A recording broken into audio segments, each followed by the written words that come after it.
வணக்கம். இன்று விலங்கு மனதால் ஏற்படக்கூடிய விபரீதங்கள் தினந்தோறும் தொலைக்காட்சிகளில் பார்த்து கொண்டிருக்கும் பொழுது இந்த விலங்கு மனதால் பெண்கள் பல்வேறு இடங்களிலும் பாலியல் துன்புறுத்தலுக்கு ஆளாகிறார்கள் என்ற செய்தி வந்த வண்ணம் இருக்கு. தினந்தோறும் பேப்பரை பார்த்தீங்கன்னா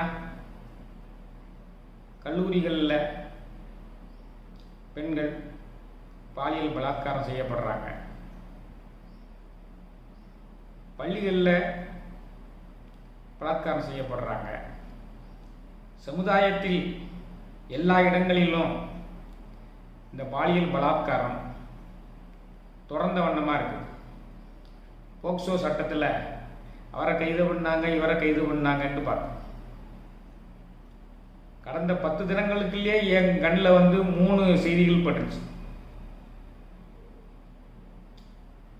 மதுரையில் 1, இன்னைக்கு சென்னையில் 1, சில இடங்களில் கூட்டு பாலியல் பலாத்காரம்.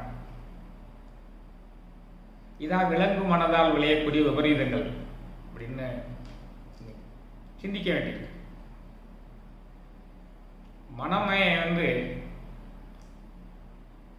3 நிலைகளிலேயும் நம்மளை வைத்திருக்கோம்.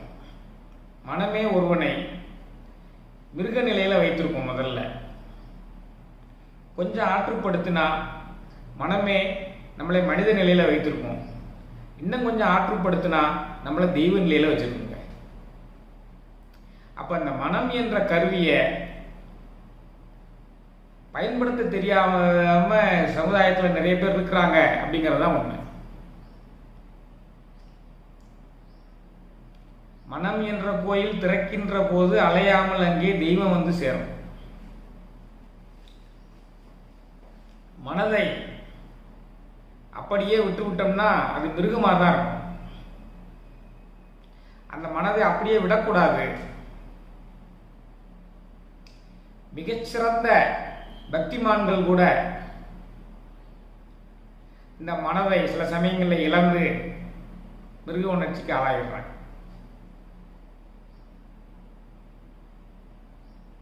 இது ஆதிகாலம் தொட்டே இருந்து வருகிறது. அப்ப இதை பழக்கப்படுத்தணும் அப்படிங்கிறது ரொம்ப முக்கியம்.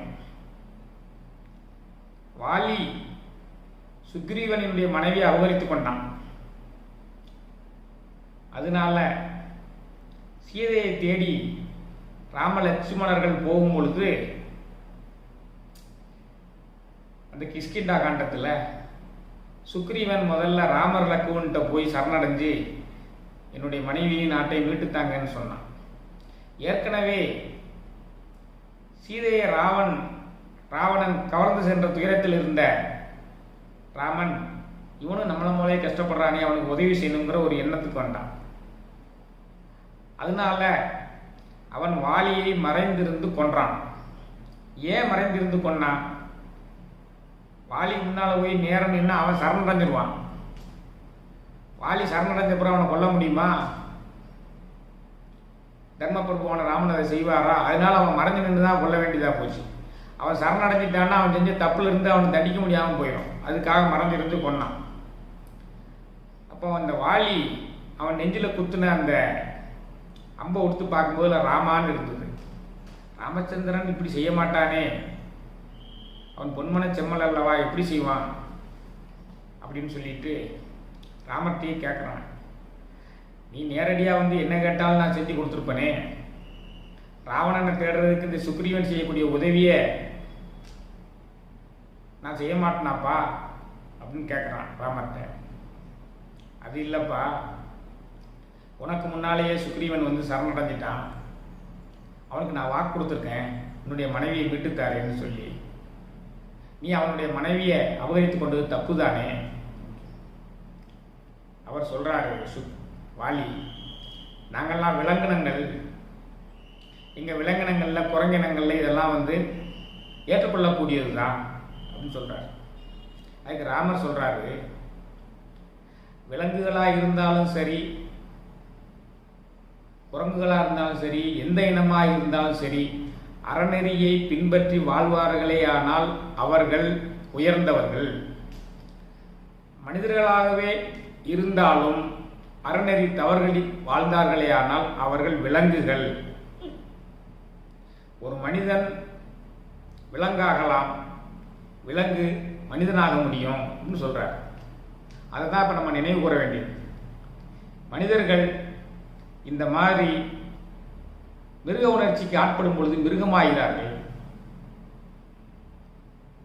சமுதாயத்தில் இது அதிகரித்துக் கொண்டே வருகிறது.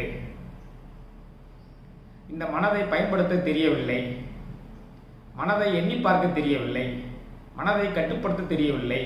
மனம் 3 நிலைகளில் இருக்கும்: மிருக நிலை, மனித நிலை, தெய்வ நிலை.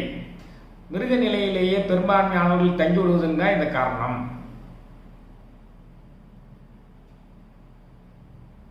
நீ எதாக நினைக்கிறாயோ அதாக தான் ஆகிவிடுவாங்க. எண்ணம் போல் வாழ்வு. தவறு செய்வது இயற்கை தான். அதிலிருந்து மனத்தை பிடிச்சு கொண்டு வரணும். இந்த மனம் கட்டுப்பாடு இல்லாமல் தான் போகும். ஐம்புலன்கள் வழியாகத்தான் அது போகும். ஒரு அழகை பார்க்கும் பொழுது இந்த அழகை நாம் அடைந்தே தீர வேண்டும் என்ற எண்ணத்தை தோற்றுவிக்கும். ராவணன் பெரிய சிவபக்தன், அவனை போய் இப்படி மாட்டி விடலையா? அவனை மிருகமாக மாற்றியது யாரு? அவனை மிருகமாக மாற்றியது யாரு? அவனுடைய தங்கை சூர்பனகை தான். அவ போய் முறையற்ற காமத்தினால ராமன்ட்டையும் லட்சுமணன்ட்டையும் வம்பிழுத்து மூக்கறுபட்டா.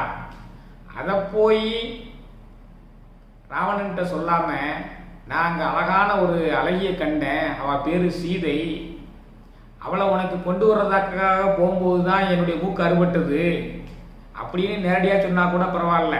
சீதையின் அழகை பூரா வர்ணிக்கிறான். சீதையினுடைய அழகை வர்ணிக்க வர்ணிக்க அடி முதல் முடிவரை வர்ணிக்கிறான். அவள் வர்ணிக்க வர்ணிக்க ராவணனுக்கு காமம் தலைக்கேறி மிருகனாக மாறிவிடுகிறான். மிகச்சிறந்த பக்தனாக இருந்த அவனே நிலை தடுமாறி சீதையை கவர்ந்து சென்று இந்த முறையற்ற காமத்தினால் தன்னுடைய சந்ததியே இழந்தான். சீதையிட்ட போய் கெஞ்சுறான். அவனுக்கு ஒரு சாபம் இருக்கிறது. விருப்பமில்லாத பெண்களை போய் தொட்டான்னா அவன் தலை வெடிச்சு செத்து போவான்னு சாபம் இருக்கு. அதனால கவர்ந்து கொண்டு அசோகவனத்தில் வைத்து அவளிடம் கெஞ்சி மன்றாடி கூத்தாடுகிறான். உன் அப்பா ஜனகனுக்கு இந்த 3 உலகத்தையும் தந்து விடுகிறேன் என்று சொல்கிறான்.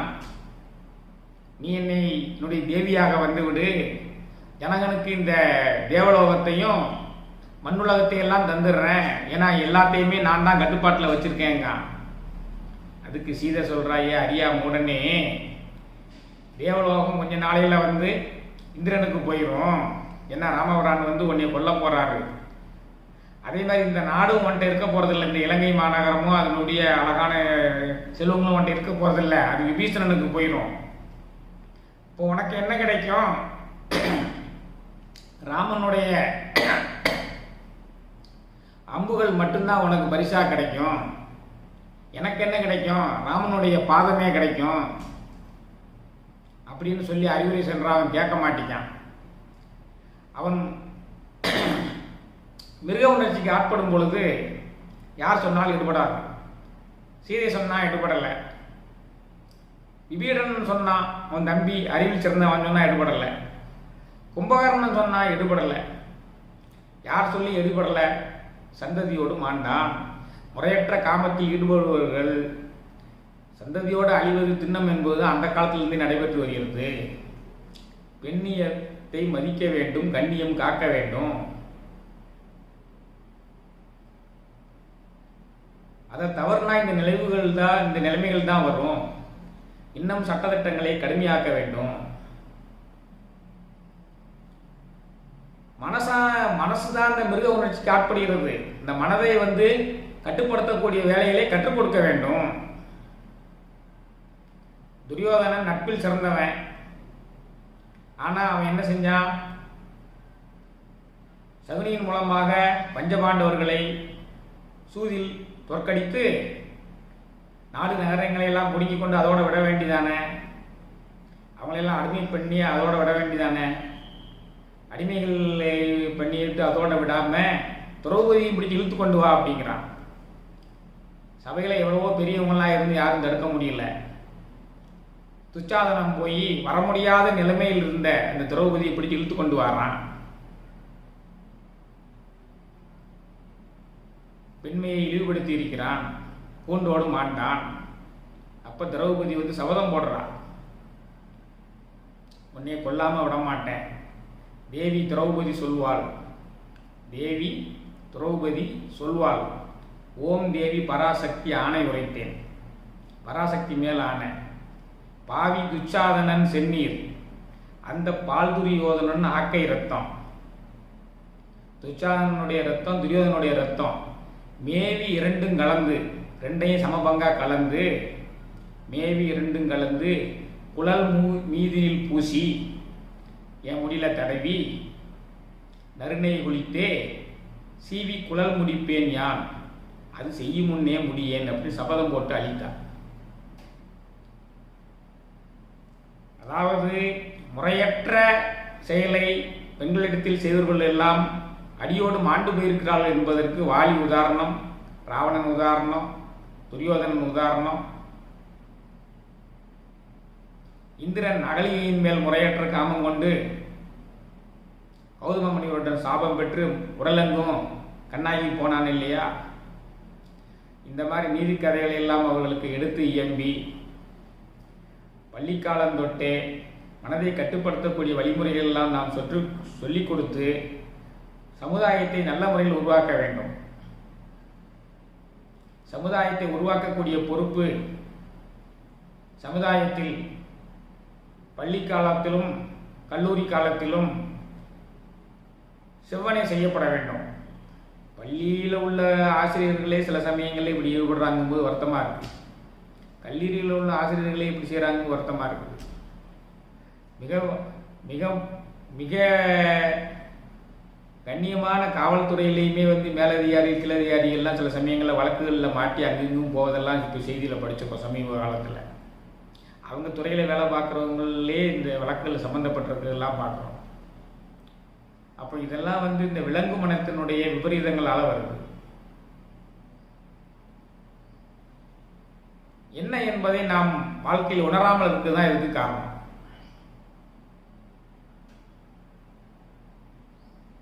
சிற்றின்பத்திலேயே மயங்கி போகணுங்கிற எண்ணத்தை அதை தெளிவாக பாகுபடுத்தி அந்த கல்வியை அளிக்கவில்லையோ அப்படிங்கிற ஒரு சந்தேகம் ஏற்படுது. நாம் எதற்காக படைக்கப்பட்டிருக்கிறோம், நம்ம என்ன செய்யணும் அப்படிங்கிறத நம்ம உணராமல் இருக்கு நம்ம சமுதாயம்.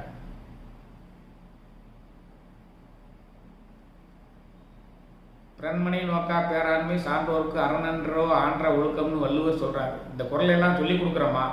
வேறு எந்த குறளை தான் சொல்லிக் கொடுக்குறோமா? இதெல்லாம் பின்பற்ற வேண்டியதானே அப்படிங்கிறத உணர்த்தணும். இந்த மாதிரி முறையற்ற காமத்தினால் கெட்டழிந்து போனவங்களுடைய வரலாறு எல்லாம் சொல்லணும். மனதை கட்டுப்படுத்தக்கூடிய வழிகளை செய்யணும். மனம் நீ எதில் பழகிட்டு இருக்கியோ அதைத்தான் செய்யும். அது தானாகவே எதையும் செய்யும்னு நினச்சிக்கிடாதீங்க. நீ என்ன நினைக்கிறாயோ அதைத்தான் செய்யும். உன் மனம் முழுதும் எந்த எண்ணம் இருக்குதோ அதைத்தான் செய்யும். நீ இதை செய்யக்கூடாது செய்யக்கூடாது செய்யக்கூடாது என்று உன்னுடைய அடிமனதிற்கு கட்டளையிட்டால் அது செய்யாதுப்பா. அதான் விஷயம். ஒரு விஷயத்தை செய்யக்கூடாது செய்யக்கூடாது செய்யக்கூடாதுன்னு சொன்னால் அது செய்யாது. ஒரு விஷயத்தை செய்யணும் செய்யணும் செய்யணும்னு நீ எண்ணிக்கொண்டிருந்தால் அது செய்யும். நீ என்ன நினைக்கிறாயோ அதுதான் அது செய்யும். அப்ப நீ நல்லதே நினைக்க வேண்டியதானே? நல்லதையே நினை, நல்லதே பேசு, நல்லதே நினை, நல்லதே பேசு, நல்லதையே காண். உன் மனசு எப்படி கெட்டு போகும்? நல்லாரை காண்பதும் நன்றே, நலமிக்க நல்லார் சொல் கேட்பதும் நன்றே, நல்லார் குணங்கள் உரைப்பதும் நன்றே, அவரோடு இணங்கி இருப்பதும் நன்றே. அவ சொல்லியிருக்காளா இல்லையா? அப்போ ஒருத்தன் கெட்ட எண்ணங்களை உன் மனதில் தோற்றுவிக்கிறான்னா அவனை பற்றி சிந்திக்காமல் இரு, அவனை பார்க்காமல் இரு, அவன் கூட பேசாமல் இரு, அவன் சொல்வதை கேட்காமல் இரு.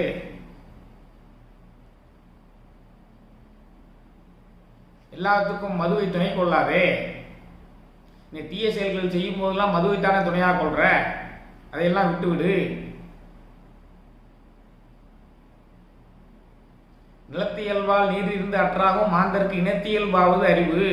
நீ யாரு கூட சேர்றியோ அவன் புத்தி தானே இருக்கும். நல்ல புத்தி உள்ளவங்களோட சேரு. காமத்தை பெரிதாக நினைக்காதே. காமம் வெகுளி மயக்க விமூன்றும் நாமம் கிடக்கிடும் நோய். அதுக்காக நீ படைக்கப்பட்டிருக்கிறாய்? நீ எதற்காக படைக்கப்பட்டிருக்கிறாய்? அரிது அரிது மானிடராய் பிறத்தல் அரிதுங்கிற மானிட பிறவி உனக்கு கிடைச்சிருக்குது. இந்த மானிட பிறவி எதுக்கு கிடைச்சது? மீண்டும் நீ பிறவாமல் இருப்பதற்குரிய முயற்சியை செய்யணுங்கிறதுக்காக வேண்டிதானே இந்த மாண்ட உடம்பை உனக்கு கொடுத்துருக்காங்க. விலங்குகள்லாம் அந்த முயற்சியை செய்ய முடியுமா? விலங்குகள்லாம் தன்னுடைய வினைப்பயனை மட்டும்தான் அனுபவிக்க முடியும், வினைப்பயனை கழிக்க முடியாது. ஆனால் நீ கழிக்க முடியும்.